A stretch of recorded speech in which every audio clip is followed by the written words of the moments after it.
শহীদ জমি জাহারণ ইমাম স্মৃতি জাদুঘরের দায়িত্ব নিলেন। আমাদের মহাপরিচালক মহোদয় আছেন, জাদুঘরের সই নিয়েছে, অস্ত্র জমা রেখেছে এবং বিভিন্ন রকম সহযোগিতা এবং নির্দেশনা পেয়েছে।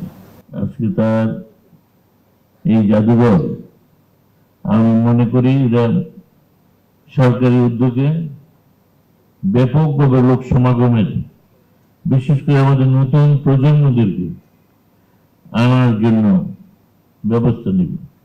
আর আমাদের একটা বড় ভুল থেকে যায়, আমরা কিছুটা হলো যা বলা উচিত তার আংশিক মুক্তিযুদ্ধের কথা বলি, সফলতার কথা বলি, কিন্তু আমাদের অপর পক্ষ সেদিন সেই রাজাকার আলবদর আল শামস এই ঘাতক দালাল কিভাবে সেই 9 মাস লুণ্ঠন করেছে, অত্যাচার করেছে, নারী নির্যাতন করেছে, মুক্তিযোদ্ধাদের বাড়িঘর ছিনিয়ে দিয়েছে, তাদের হত্যা করেছে, পাক হানাদার বাহিনীকে সহযোগিতা করেছে। এই ইতিহাসটা কিন্তু আমরা একেবারেই বলেছি। ঢালাইয়ে দৃঢ়তা, নির্মাণে নিশ্চয়তা, প্রিমিয়ার সিমেন্ট, ঢালাইয়ের রাজা।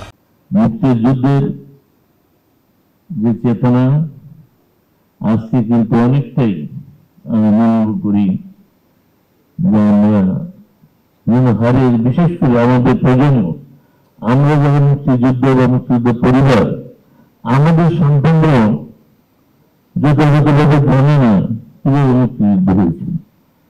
আমরা মুক্তিযুদ্ধের চেতনার কথা বলি, আমার সন্তান, আমার পরিবারের সদস্যরা, আমার আপনজন, আত্মীয় স্বজনরা, তারা দেখা যায় যে তাদের কাছে কিছু প্রশ্ন করে জানতে চাইলে তারা কিছুই বলতে পারে না।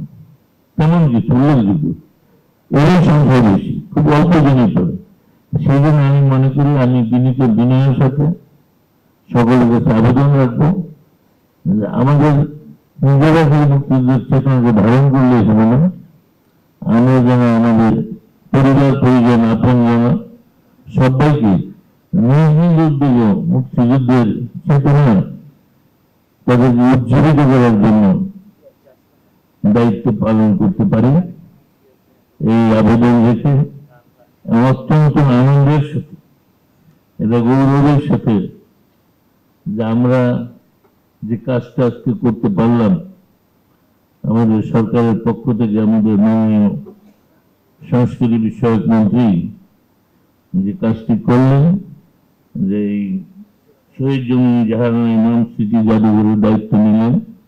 আমাদের মহাপরিচালক মহোদয় আছেন জাদুঘরের, তাদের আমি ধন্যবাদ জানাই। আপনারা উপস্থিত হয়ে যারা আমাদের উৎসাহ জুগিয়েছেন, অনুপ্রেরণা জুগিয়েছেন, তাদের প্রতি কৃতজ্ঞতা জানাই।